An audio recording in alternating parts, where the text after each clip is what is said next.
isang bahay, may lalaking binata na nagngangalang Marcos na noon ay nakatingin sa kanilang lumang orasan na ganap na ngang ikawalo.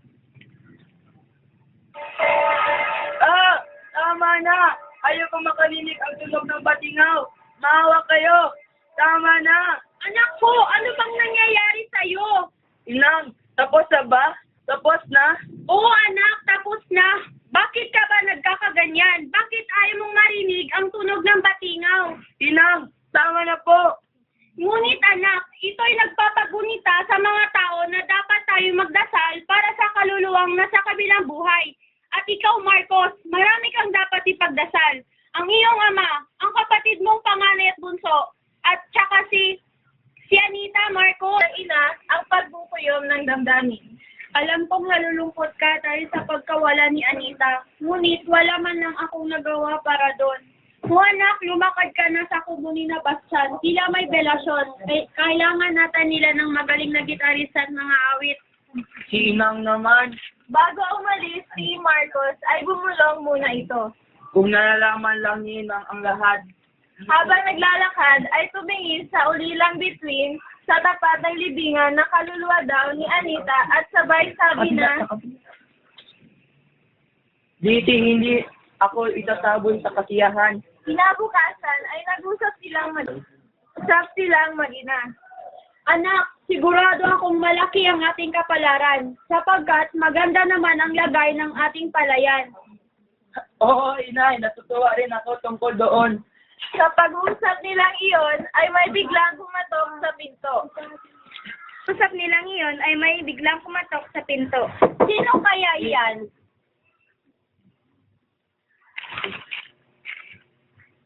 Inay, ako na pang magbubukas. Magandang umaga po, Mrs. Maaari po bang pumasok? Sige, pasok ka. Ano po ba ang kailangan nyo? Ang sabi po ng hukuman ay pinapalis na po kayo sa lupang tinatayuan at pinagsasakahan nyo. Ano? Hindi pwede. Anong kalokohan nito? Inang, matalim ba ang itak ko? Anak ko, ba't ka mag-iisip ng gayon? Ay tayo na lamang dalawa ang nabubuhay sa mundo. Yun lang po. Magpapaalam na po ako. Naganap na ngang makaalis ang abogado, ay biglang naalala ni Marcos ang malulungkot na kasaysayan ng kanilang sinasaka. Ang lupain niyo na sa amin talaga. Dahil nanggagaling pa ito sa kanunuan namin. Yun. Tumahimik si Marcos at saglit na napaisip. Ang lahat ng tao, kahit hindi magkakulay ay sadyang magkapantay. Ang katapat ng langit ay kusalian. Sa ganahay na siya nang sinabi niya sa kanyang ina na magtungo sila sa Hilaga. Tutungo tayo sa Ilaga at kukuha ng homestead. Kakasundo tayo ng mga bagong magsasaka, pari si Don Teong. Di kailangan magkaroon din ako ng gayap na paris nila. Anong ibig mong sabihin? Hindi siya sinagot ni Marcos. At 2 linggo na ang nakakaraan ay gayon ng gayon ang ginagawa ni Marcos na kung nakaligpit na ang mga tao ay isinusuot niya ang Goras Peter at lumalabas ng bukid. Ano bang pinaggagawa mo tuwing gabi? 2 linggo ka nang ganyan. Sabihin mo nga sa akin, ina mo ako, huwag kang magtago ng sikreto. Inang, huwag po kayo mabahala. Mayos po ako, Inang. Kung gayon ay wala na akong pangamba, ngunit ang 2 linggong taning natin ay ang nakakapagpangamba sa akin. Bakit hindi mo pa ginagawa ang pakikipagtuos kay Don Teong? Kung magiging sukliman lamang tayo sa ating ani ngayon. Huwag ka po mabahala, Inang. Nalaglag po ang dahon sa kanyang kanahunan. Ano bang ibig mong sabihin, anak? Kaya talaga. Wala ni Marcos ang unang pagkikita nila ni Anita sa may ilog. Sinusundan kasi niya ito, nang bigla namang tumaob ang bangka. Anong nangyayari? Tulong po! Tulong! May tao ba dyan? Tulong! Pakiusap! Biglang tumalon si Marcos sa ilog. Sandali! Nariyan na ako, Anita! Salamat sa iyo sa pagsagip sa buhay ko. Ako pala si Anita. Walang anuman, si Marcos pala. Pagkatapos ng pangyayaring iyon, ay lagi na silang nagkikita hanggang sa nagtapat si Anita kay Marcos. inaamin ko na nung una kitang makita ay gumaan na ang loob ko sa'yo. At sabi ko sa sarili ko, ikaw ang lalaking gusto kong makasama habang buhay. Ako naman ay ganyan rin ang nararamdaman. Mahal kita, Anita. Mahal din kita, Marcos. Narito na po ako, Inang. Salamat sa Diyos at ligtas ka, anak ko. Salamat. Inang, maayos po ako. Ugali na ni Don Teyong ang maglibot sa paligid ng kanyang lupa. At natatakot ang ina na magsalubong ang dalawa. Anak, huwag kang magpadadala sa iyong emosyon. Kung sakali magkasalubong kayo ni Don Teyong, baka ano pa ang gawin mo sa kanya. Mag-ingat ka palagi, anak. Inang, Babae ang nalagutan ng buhay at iyon ay si Anita na may sakit. At ayon sa nagbalita ay mata lamang ang walang latay. At matapos ang ilang buwan ay may nabuong balak si Marcos matapos ang pagkamatay ni Anita. At kasalukuyan naman silang nag-uusap ng kanyang ina sa bahay. lumaki ako na may pagtitiis sa puso. At noong namatay si Anita, akala ko maaari pa akong pakalunok ng bagong dagupasala na tinuturi kong Panginoon. At pagkatapos ko matanggap ang utos ng hukuman, naisip ko naman na gawing batas ang aking kamay. Dahil hindi naman matatamo ang katarungan sa hukuman ng ating mga tao. Huminahon ka, anak. Hindi natutulog ang bathala sa mga maliliit. Magtiis tayo. Inang, nasaan ba ang aking itak? Anak, tama na. Huwag mong gawin yan. Matakot ka sa Diyos. At hindi na nga itinuloy ni Marcos ang paghahanap sa kanyang itak. Noon din ay nagpaalam si Marcos sa ina na pupunta daw siya ng bukid.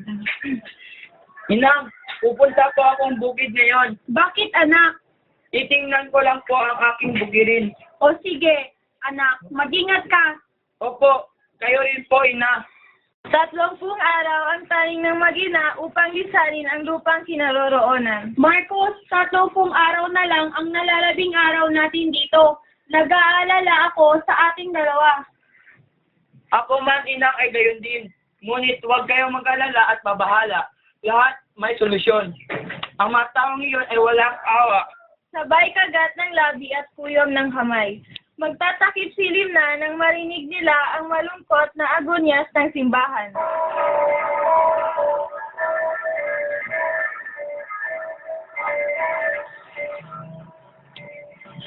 Parating siya sa bukid ay nakatanaw siya sa karagatan na namumulang ginto. Kaya ganda ang pagmasdan ng dagat. Ngunit paano ako malalagay-lagay ng loob kung ang bawat makita ko ay ang pagdaramdam at pagkamuhi sa lahat ng bagay, lalo na kay Don Teyong. Na pawis ang ipinuhunan ko sa lupaing iyon, at gaanong pagod ang inialay ko upang palay namin magbungang butil. Tapos, ngayon, pakikinabangan ng iba, hindi ako makakapayag. Ipinangako ko sa sarili ko na handusan ko ng kaligayahan ang nalalabing buhay ko at huwag pababayaan ng aking ina. Ating si Marcos na pagod sa dala-dalahan. Bakit ka bumili ng pulinas, latiko, gorat, sweater, anak ko? Inihahanda ko po iyan para sa pagiging Panginoong Paris ni Don Teyong. Kung tayo po'y makakalis narito, di tayo magiging malaya na. Ang kalabaw ni Marcos ay nakapugal sa hangganan ng lupang sarili ni Don Teyong.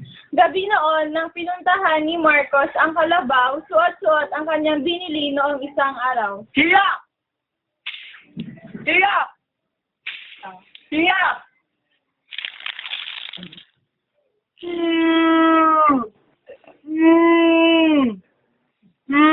Halos mawala ng malay ang kalabaw at parang lumalabas ang apoy sa mga mata nito. At si Marcos ay matuling namang magtatago upang umuwi. Sa bahay ay taimtim na nagdarasal ang kanyang ina. Naghahanda na ang mag-ina sa pag-alis. Anak, maghanda ka na sa mga gamit mo. Opo, Inang, nandito na po. Naghahanda sila sa pag-alis ay may balita namang kumala tungkol kay Don Teyong. Patay na si Don Teyong! Oo, balita ngayon dito eh. Diyos ko po, paano nangyari iyon? Hindi ko rin alam, ngunit siguro yun ang parusa ng langit sa kanya. Huwag nga kayong ganyan. Masamang ninyo. Imbes na makiramay ang iyong pinakagawa ninyo. Oo nga naman, tama siya. Ngunit, marami siyang dapat pagdusahan, kaya mabuti na sa kanya ang mamatay. Anong balita? Tungkol ba iyan kay Don Teong? Oo, bakit ka ba nakikisali? Pwede ba? Hayaan niyo muna ako. Alam ko ang nangyari. Ano? Paano mo nalaman ang tungkol doon? Siyempre, kitang-kita ko. Dahil iyon sa kalabaw. Sinuwang siya ng kalabaw. Pagkakita ng kalabaw ay bigla nitong sinibad si Don Teong at sa Paul ang kalamnan ng sikmura ng sungay. Hindi! Ano ba yan? Ang sagwa naman.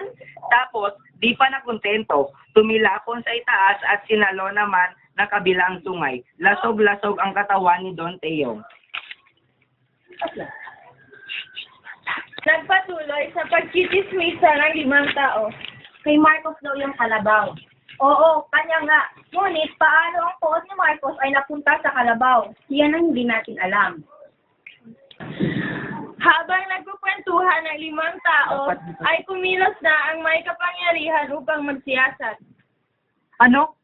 May nakita ba kayo? Wala. Hindi matukoy kung tao ba ang may kasalanan. At iyong kalabaw. Saan na ni Marcos ang pagkawala ni Don Teong dahil sa mga narinig niya kanina. Wala na si Don Teong, anak! Alam ko po yun, ina. Nakakapanginayang. Lahat ay may solusyon, inang. Nakatingin si Marcos sa orasan ng gabing iyon. 3 minuto na labang ang kulang bago mag-ikawalo ng gabi. Tumugtog ang animas at hindi gaya ng dating ayaw niyang marinig. Sa halip na idalangin ang mga kaluluwa, ang naisip niya ay matatapang na kalabaw. Mapalad ang hayop na walang Panginoon.